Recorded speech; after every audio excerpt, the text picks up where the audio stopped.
Govorimo o požarima na otvorenim prostorima uz obavezna upozorenja. I sljedećih dana uređivat će se okućnice, polja, njive, paliti trava i korov, a o opasnostima razgovaramo s našim gostima.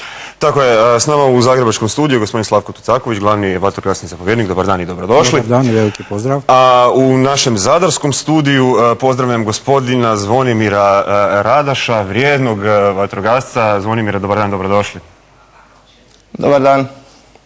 Evo, gospodine Tucakoviću, nekim požarima već smo svjedočili ovih dana. Koliko je zapravo požara trenutno ili bilo aktivno u Hrvatskoj ovih dana?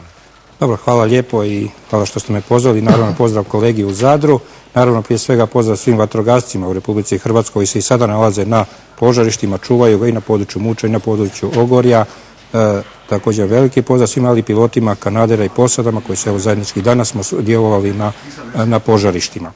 Što se tiče samih požara ove godine, vidimo i svjedoci smo zaista da je godina krenula jako burno, jako teško. Vidimo da je dosta vjetra, ima dosta je bure i ovih dana i orkanske bure koja zaista smeta i zaista daje jedan poticaj, znači onim, kako bi rekli, ljudima koji nesavjesno spaljuju korov i tako da nam je statistika zaista dosta velika. Dakle, možemo reći da smo do sada imali preko 7,5 događaja u Republici Hrvatskoj, od čega preko 3,5 tisuće požara na otvorenom prostoru, a i sama spaljena površina je ove godine negdje oko 19,5 tisuća hektara, a recimo prošle godine u istom promatranom razdoblju je bila negdje oko 758 hektara. Tako da vidimo da znači i ova sva upozorenja koje daju i vatrogasci i jedinice lokalnih samouprava, ali i ovaj projekt koji rade Hrvatska televizija, Hrvatski radio sa Hrvatskom vatrogasnom zajednicom, zaista se na svim razinama da je puno upozorenja za sve naše građane, no međutim vidimo da ima i puno nesavjesnih i zaista su i velike površine, ili možda da kažemo samo u ova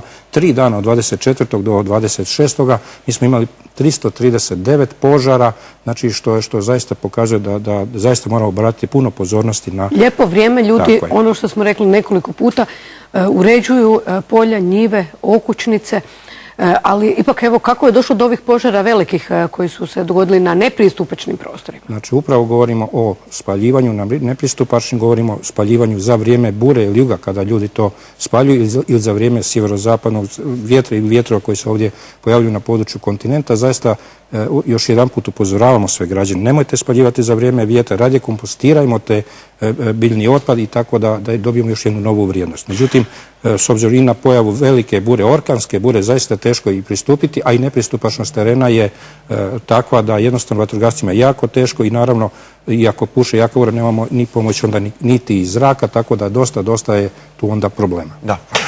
Kakva je trenutno situacija u Zadru? Imali u Zadru požara, odnosno imali u okolici Zadra kakvi požara? Vi to možda najbolje znate iz svoje pozicije. Dobar dan još jedan put. U Zadarskoj županiji je trenutno aktivan jedan požar na području Podgradine, a od početka same godine bilo preko 800 intervencija požara otvorenog prostora.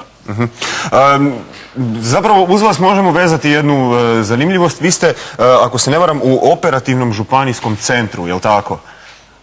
Da, djelujem u vatrogasno operativnom centru Zadarske županije, ali samo sezonu od 1.6. do 1.10. kao operater na video nadzoru koji su postavile FESB, Hrvatske šume i OIB. Objasnite nam zbog čega samo 6 mjeseci? Možete ponoviti slovo da čujem? Molimo vas da nam objasnite zbog čega samo 6 mjeseci možete biti dakle u operativnom centru u Zadru.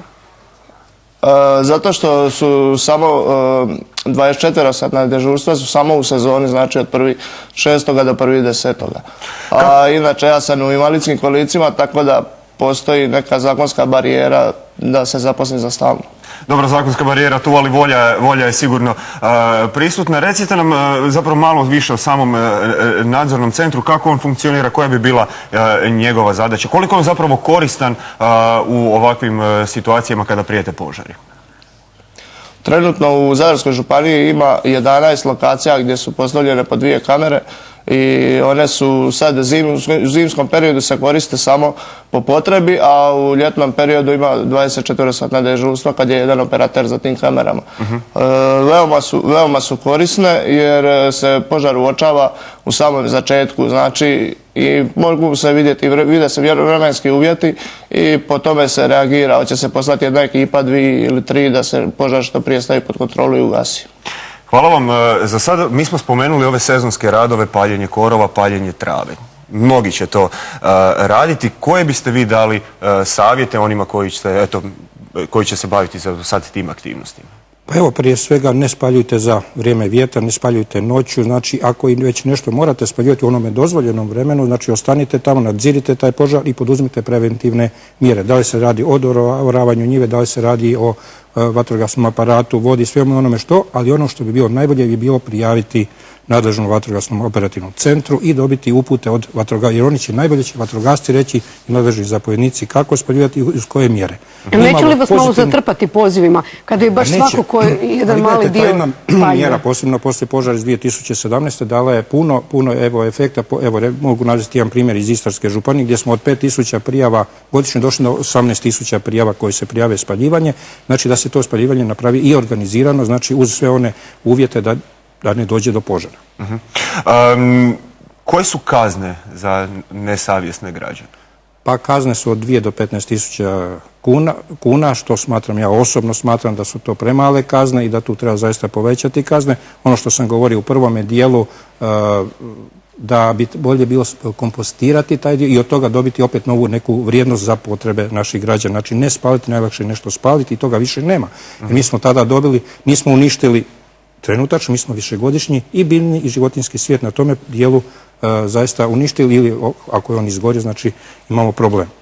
Jesu li naši građani svjesni zapravo opasnosti koje prijete od ovakvih oblika ponašanja? Pa s obzirom na ovo što sada vidimo, znači da se požari ostave bez nadzora, pa da oni onda kulminiraju, znači posebno u pojavi vjetra ili se požari vide za vrijeme noći, mislim da tu treba još poraditi puno na edukaciji na svim razinama. Ja znam da mnogi naši zapovjednici, da mnogi naši vatrogasci daju savjete, da preko medija, da jedinice lokalne samouprave daju dosta upozorenja i preko, znači na lokalnom radiju, na lokalnoj televiziji. Međutim, mislim da te mjere još uvijek nije dovoljno, mislim da još uvijek ima puno nesavjesnih ljudi jer zaista ovo su velike i prvo štete, a druga stvar i trošak velike vatrogasnih postrojbi, jer to sve opet utječe da smo opet siromaši i u jedinice lokalne samouprave, da smo izdvojili iz proračuna dosta novaca i na gorivo i na opremu i sve ono što se dogodi i zaista tu treba zaista napraviti još više malo reda. Onda treba ponoviti još jedanput neka upozorenja. Dakle, treba očistiti i kada spaljujemo korovi ili travu nekoliko metara od mjesta gdje se pali. Koliko je to metara? Pa zavisno o mjestu gdje se nalazi, gdje možemo očistiti, da li se radi o šumi, da li se radi o kontinentalnom dijelu Republike Hrvatske ili se radi o... Udaljiti se od grana, od ne znam, električnih instalacija. Znači to staviti sve na jedne vrpe i organizirano spaljivati, znači ne raditi velike vrpe, granje, posebno kad se čiste vinogradi, kad se čiste maslinici, kad se čiste voćnjaci, zapravo udaljiti od mogućeg proširenja požara na neki objekat. Danas se ne bi dogodilo imamo niza primjera gdje su se recimo ostavljeni požar pa je došlo do proširenja na objekte, na gospodarske zgrade i tako dalje, gdje se učini jedna velika materijalna šteta. Nekad se čini da se vatra ne može zapaliti, da ju je teško zapaliti, ali kada krene... Međutim, kada krene moramo biti svjesni da je malo padalina bilo ove godine, da je došlo i do dehidracije samoga biljnog pokrova, tako da jednostavno bura jako brzo, ako i padne kiša, bura jako brzo osuši i imamo problem, onda znači da uz buru naravno ili neki jači vjetar drugi dolazi do i brzog širenja požara. I onda gledamo ovakve snimke i gledamo nadljudske napore naših vatrogasaca. Treba malo još do Zadra. Koliko se evo danas vrednuju vatrogasci? Vi ste im svojim zalaganjem i svojim još jednim vrstom djelovanja dali još više na važnosti. Jedna Facebook stranica je u pitanju, pa evo o čemu se tu zapravo radi? Da, najprije što me potaknulo za osnutak taj Facebook stranica je to da se pričalo o vatrogascima da su besposličari, pijanci, lijenčine i tako dalje i onda sam napravio Facebook stranicu, nazvao sam vatrogasci, oni su naši heroji. Zašto heroji? Zato što ja mislim da ti ljudi, moji kolege, stvarno daju sve od sebe i rade herojski posao da bi spasili nekome život, nečiju imovinu i tako.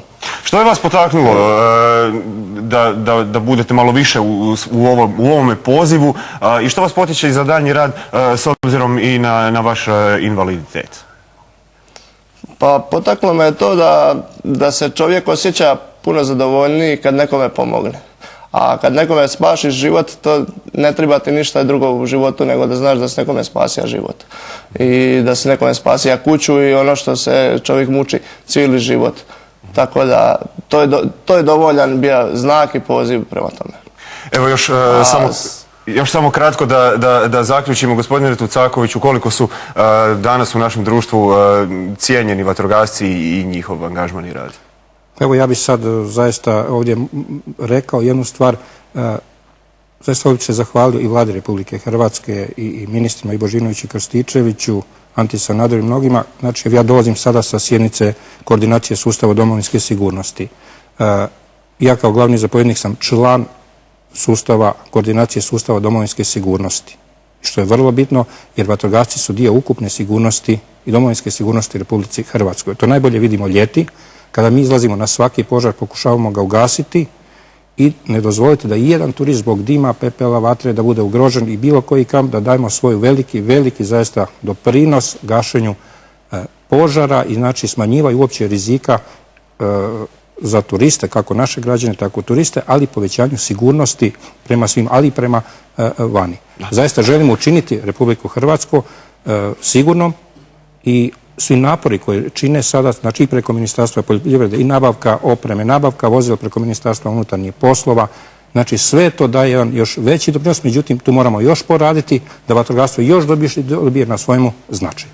Hvala vam na tome, da. I hvala vam što ste nam bili gosti u današnjoj emisiji. Želimo vam što manje posla. Hvala i vama i evo zaista još jedna zahvala što nas dobro pratite vatrogasci i tako treba da budemo u jednoj dobroj interakciji, razgovor i razmjeni informacija. Hvala vam puno. Hvala i vama.